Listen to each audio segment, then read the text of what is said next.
My name is Wayne Munt. I'm from Spearfish, South Dakota, and I was invited down here to Freedom Camp by J.D. Williams, who has become a friend of mine in the last few years through the opportunity to be able to hunt together. J.D. and I bonded quite well at the time. He's a 101st Airborne vet from Afghanistan. I'm a 101st Airborne vet from the Vietnam area almost 50 years ago. I came down here, I scheduled this about 2 months ago. JD had asked me to come down and he was going to be my personal guide to get my first Texas whitetail. Circumstances, I made it in. JD got sick, he's a bit under the weather and wasn't able to make it down. So I hunted here without him and wished he could have been here because I know he'd have loved to see one of the first veterans here at Freedom Camp. Freedom Camp was started by these guys, and it's part of their non-profit for Mohawk Outdoors. Freedom Camp allows veterans from all eras, as old as me, to come down here and just hang out with the guys, experience the outdoors, which I have done a lot of, but some guys haven't. It's the opportunity to come out and get a decent animal, help them with their management program if there's cull deer to take out or does that need to be harvested. It's all part of the game. But Freedom Camp is exactly what it sounds like. Come down here and you're free to be yourself and amongst friends and guides and other workers, and just be yourself.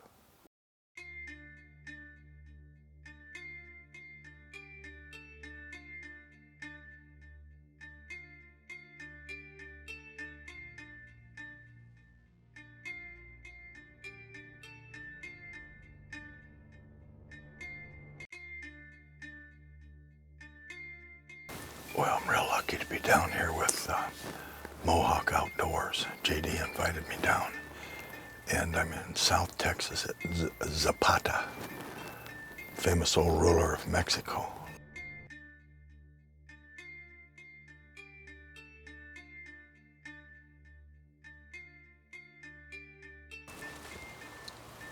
She popped her head up and looked off to the west.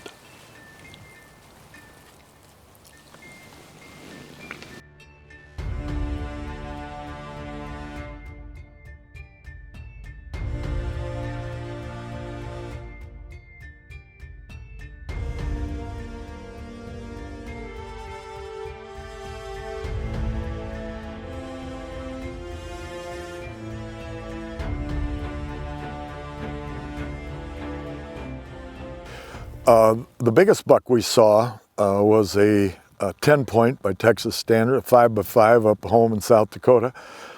It came out and it probably had 22-inch spread and maybe 22 to 23-inch beams.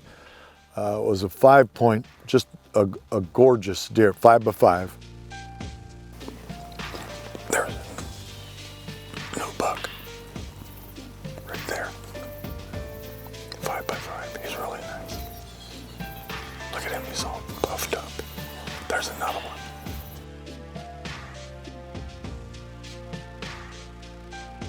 He's a 5x4 as well.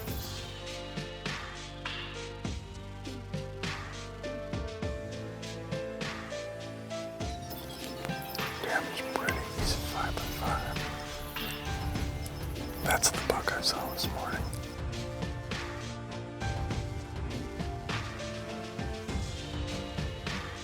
He's 5.5. Look at his face.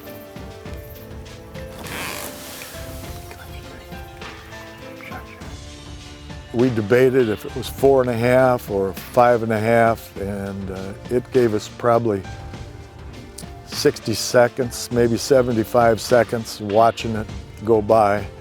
And there's a real strict age requirement to take bucks out of here, and so we let him pass. But he's a sweetheart. Somebody's going to get themselves a whale of a trophy next time.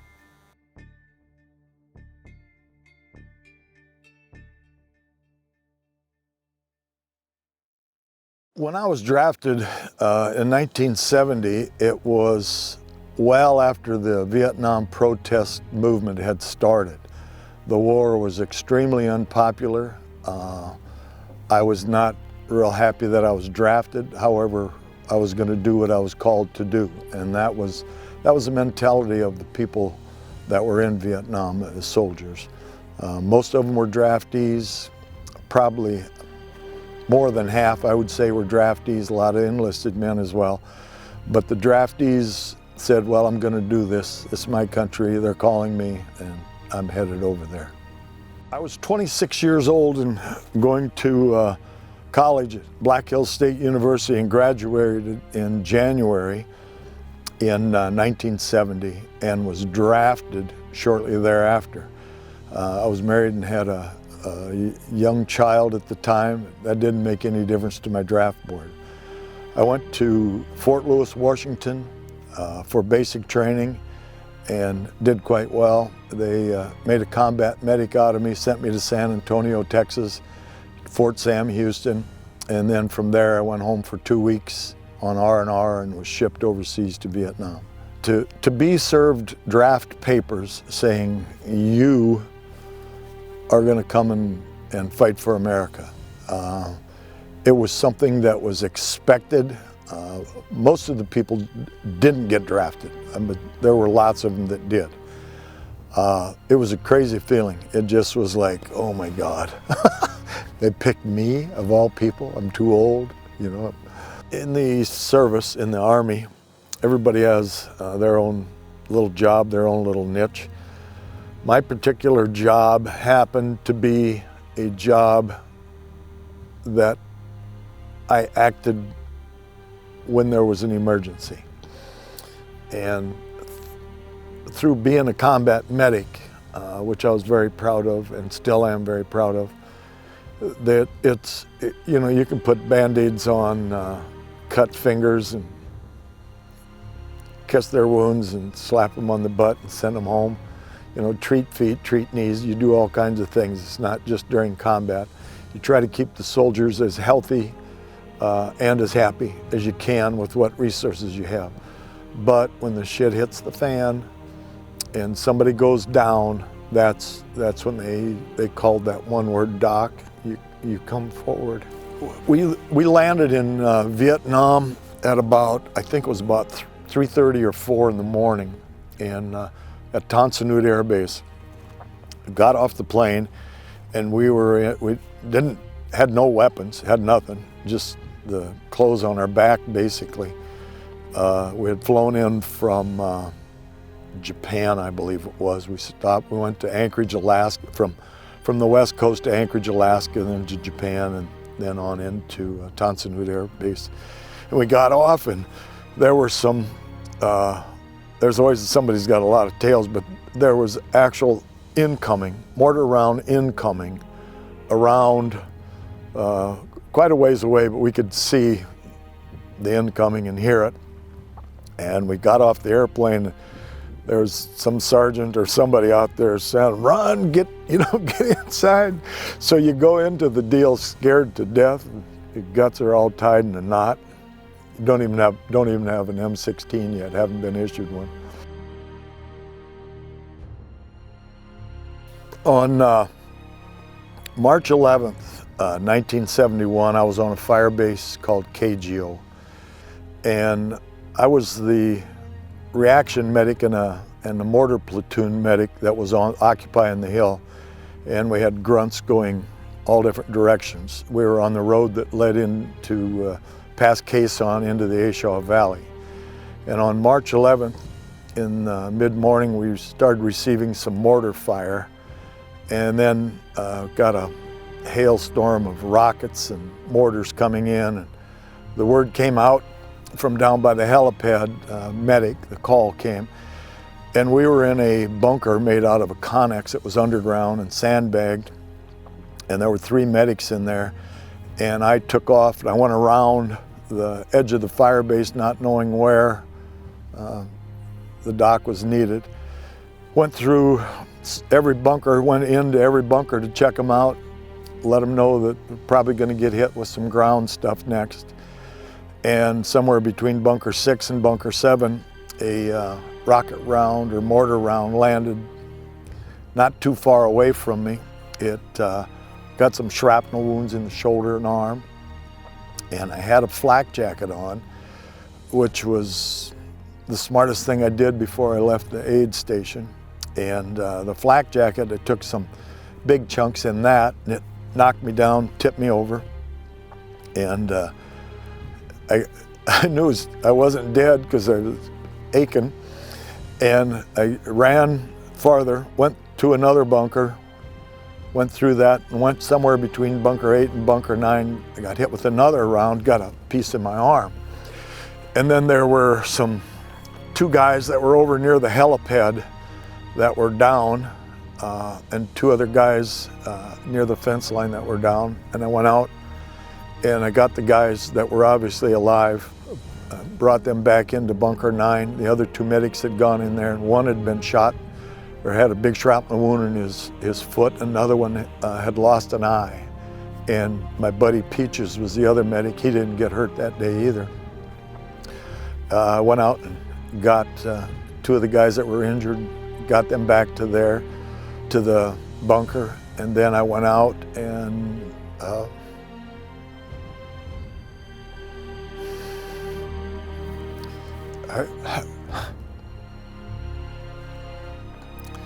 I went out and got the 2 guys by the helipad, and it was their first day in. One guy was a second tour, and the other one was a first tour, but it was their first day on the fire base, and they got killed shortly after exiting the helicopter, and the bird went out. Anyway, I drugged those guys back in, and it was that day that I got a Silver Star for that, and a Bronze Star. Medals in Vietnam, there was probably a disproportionate share of Valor medals that were given to medics just because of the time and the circumstance of that. Now's when you need to react. You can't wait. It has to be now. And so with those things happening, medic just naturally got on his pony and rode into the firefight. When I got home, and a lot of other GIs like me from that era, we just left it behind. We shut that door, that ship sailed. We didn't want anything to do with it anymore. And not until maybe the last 4 or 5 years have I even been vocal about serving in the U.S. Army, and especially in Vietnam, and some of the things that went around. It was probably 30 years after I was home that anybody even realized or knew that I'd been awarded Purple Heart, Silver Star, Bronze Star, and some other medals for my experience in Vietnam as a combat medic.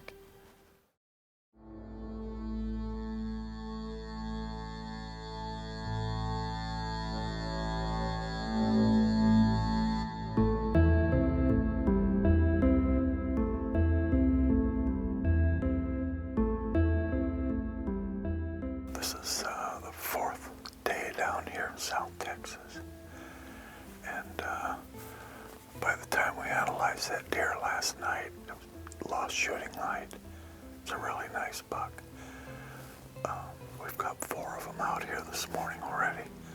A couple of 5x5s, a little buck we named Charlie Sheen because he was chasing girls yesterday, and another one back over there. It's an 8. But it's pretty foggy this morning. The sun's not up yet.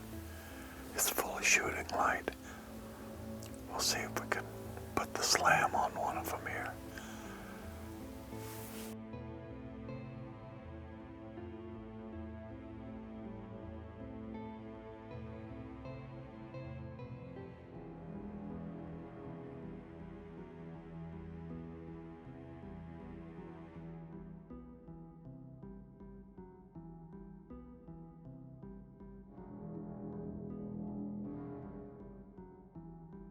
In the morning when I shot my deer on the last morning here, we had to move the blind because the wind had changed. We knew it was going to change, so we moved it over to the west because the the wind was now going to be coming out of the north, so we could still use that blind because we'd seen a number of deer in there. And it was about 7:30 or 7:45 in the morning, and we noticed a deer headed toward the feeder, but it kept its head down most of the time. There's another buck coming to the right.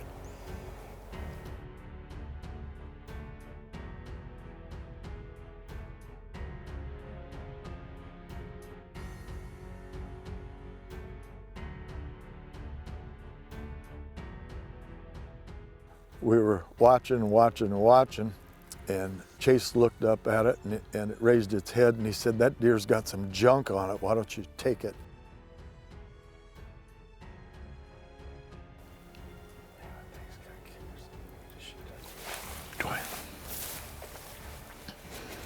He's got some kickers, does he?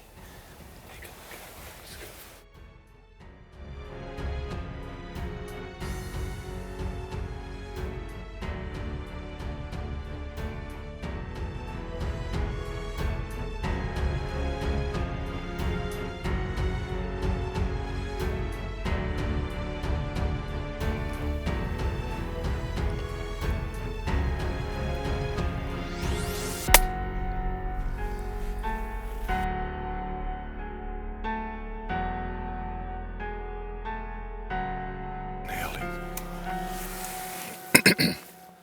Sweet, popped him. That suppressor really makes it quiet. That's a nice buck. He's 5x5 and he has a couple of stickers. I don't know if that buck's been out here before. He might have been here, but never saw the stickers on him before. Anyway, just popped him. It was 134 yards. Actually, it's my last morning here. Got one more sit tonight. We'll probably kill some pigs. But anyway, that was really sweet. Mohawk Outdoors Freedom Camp 2019. First buck down in Texas. Thanks, buddy. Thanks, Chase.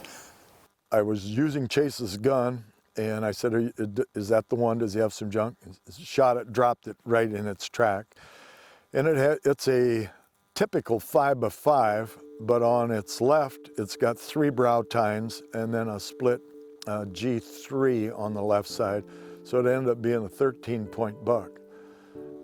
It's an old buck. His teeth were falling out, and wasn't the biggest buck we saw, but part of management is taking out the really old ones too.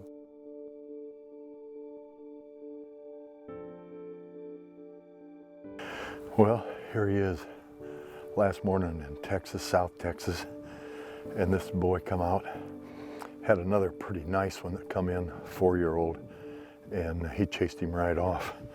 But in the meantime, he must have been doing a little scrapping overnight.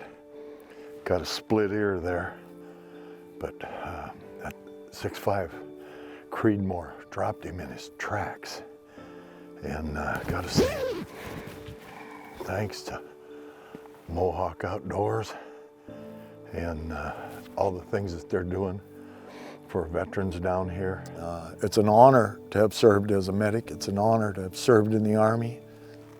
It's an extremely humbling fact that I was awarded some medals for valor. There's a lot of people that are heroes in this world that never got the chance to get any medals.